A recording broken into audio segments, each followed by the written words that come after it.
Halo Sobat Amtek, kali ini saya akan membahas mengenai objek snap.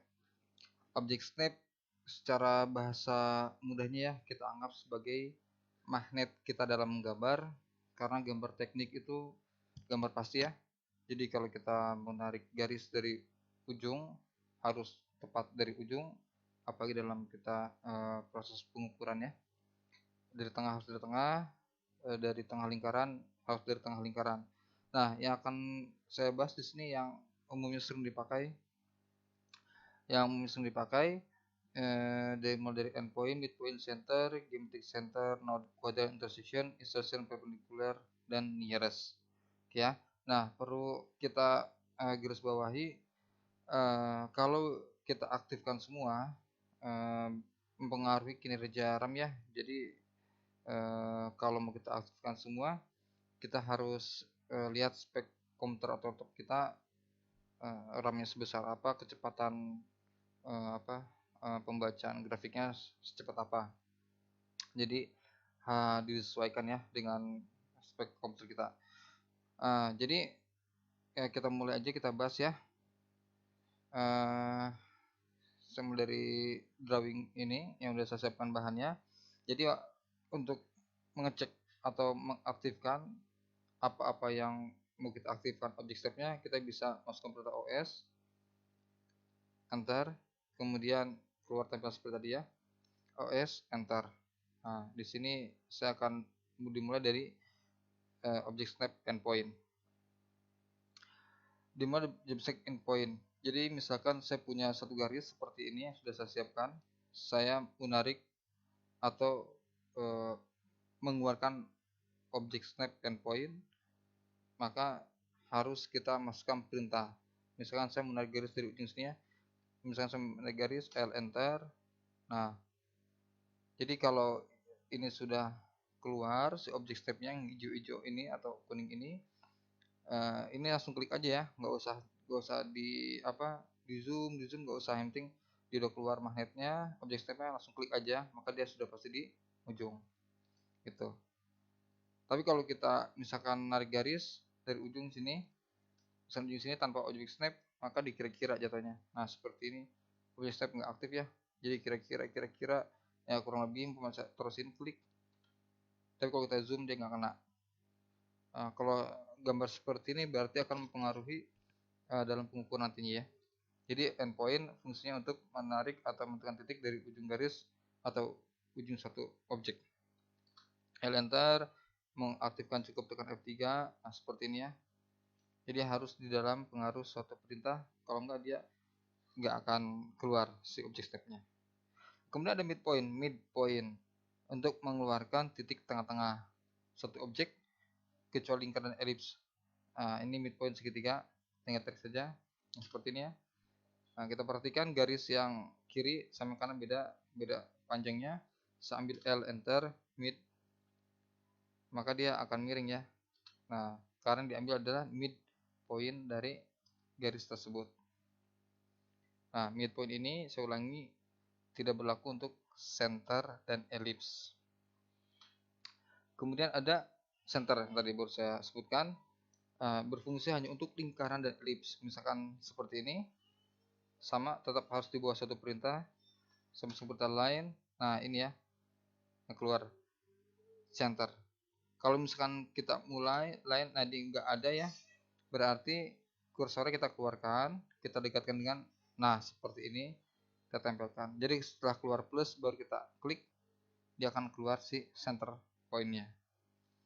Oke, tadi saya singgung yang ada center hanya circle dan ellipse, kita buktikan sekalian. Nah seperti ini. Berarti ada ya untuk circle dan ellipse, dia ada center, objek stepnya center ya. Kemudian ada geometric center. Nah ini dimulai dari AutoCAD versi 2016 kalau nggak salah, dia ada geometric center. Fungsinya apa sih? Saya punya suatu kotak, nah seperti ini. Dulu saya export dulu ya. Dulu kalau kita kotak mau buat pakai line enter ataupun rektangular, kita mengambil tengah-tengah nggak bisa, jadi harus pakai garis bantuan melintang ya seperti ini. Nah, baru kita bisa ambil tengah-tengah kotak tersebut. Gitu ya. Agak repot. Nah, sekarang sudah permudah. Kita punya satu kotak. Syaratnya harus polyline. Nah, seperti ini. Kalau kita bikin lingkaran, dia keluar geometric center. Nah, ini geometric center. Nah, jadi dipermudah ya. Dimulai dari versi 2016 kalau nggak salah. Kalau kotak ini kita explode, kita rubah menjadi non polyline, maka geometric center dia nggak keluar. Jadi kembali syaratnya harus polyline. Kemudian ada node. Nah, node ini saya pakai seringnya untuk ini ya, misalkan ini mau saya majukan dimensi ini seperti ini, titik ujungnya. Nah, ini node. Nah, jadi hasil ini ya. Nah, saya pakai untuk ini biasanya untuk move titik ujung dimensi, misalkan untuk nempel sini. Gitu ya.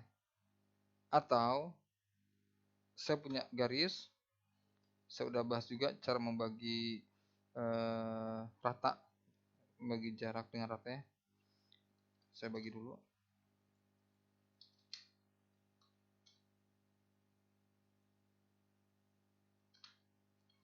Kemudian saya keluarkan.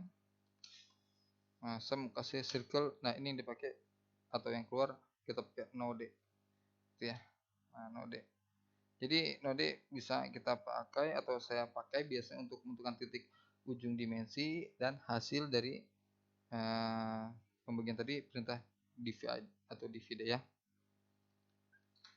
Tadi untuk object snap node atau node. Sekarang untuk kuadran. Nah, kuadran ini juga sama seperti circle, dia ada untuk objek circle dan ellipse. Jadi sama seperti objek snap center ya.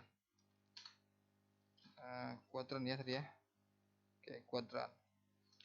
Ini kuadran. Nah, seperti ini. Satu. So copy aja. 2. 3. 4. Sama untuk ellipse. Ada 4. 1.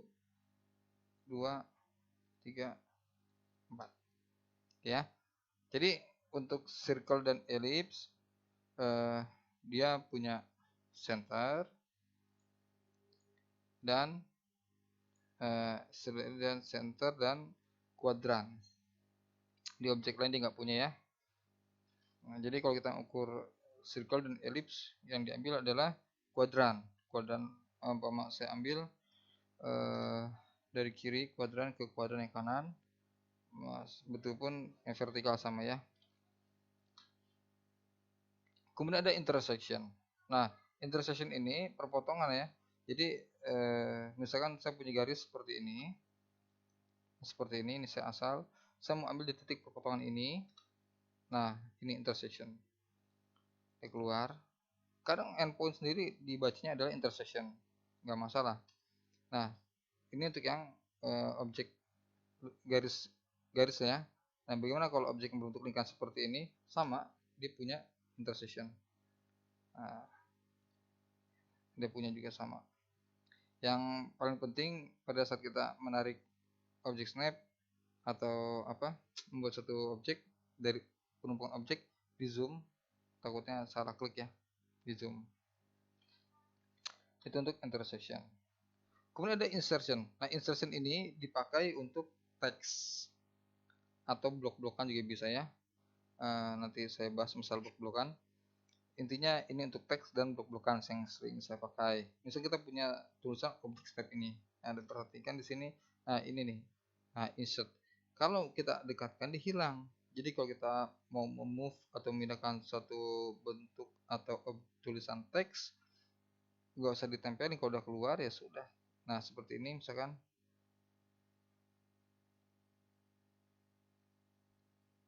Ulang ya. Saya move. Nah, ini nih. Nah, klik. Jadi kalau nggak ada tinggal zoom in zoom out saja. Nah, jadi nggak usah terlalu hati-hati atau ragu, kalau sudah keluar langsung klik aja. Nah, di sini tadi ada di tengah ya. Kenapa di tengah? Karena justification middle center. Kalau saya pindahkan ke middle left, dia berpengaruh. Nah, ini ya. Tuh, insert dipindah. Oh ya, ini juga bisa ada node. Nah, ini node keluar juga untuk di teks ya. Jadi selain untuk divide atau dimensi, di teks juga keluar. Tapi khusus untuk si insert, dia dipakai untuk teks seperti ini ya. Kalau udah keluar nanti langsung klik aja yang ini, dan blok-blokan ya. Jadi blok-blokan itu ada 2 objek, kita gabung. Kalau saya klik seharusnya terpisah ya. Sebentar, seharusnya seperti ini objeknya. Nah, karena kita buat 2 lingkaran satu-satu, tapi untuk mempermudah kita blok jadi seperti ini. Setelah klik ikut dua-duanya, nah maka insert keluar.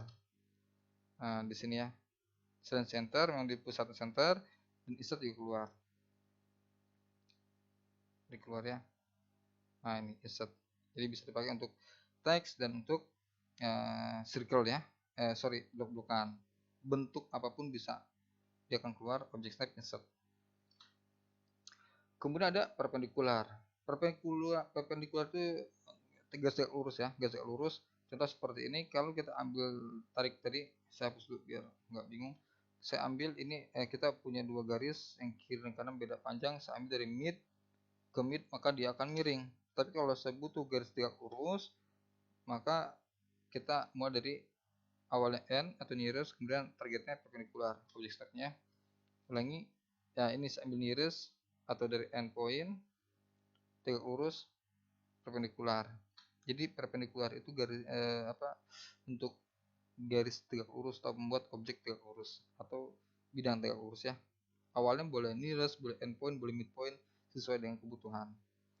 Tapi untuk mulai klik, nah seperti ini kan mau mulai klik nih. Ini nearest boleh, jangan perpendikular. Kalau perpendikular dia pasti akan ngaco karena nggak tepat, nggak kena objek. Kemudian ada nearest. Yang terakhir ada nearest. Semua objek dia punya nearest ya. Contoh, misalkan ini saya hapus dulu. Ini saya hapus dulu. Seperti ini. Saya mau move, misalnya seperti ini. Dia punya endpoint. Kemudian dia punya mid endpoint. Saya hapus ya. Biar nggak bingung. Saya move, dia punya endpoint. Dia punya midpoint. Dia punya endpoint.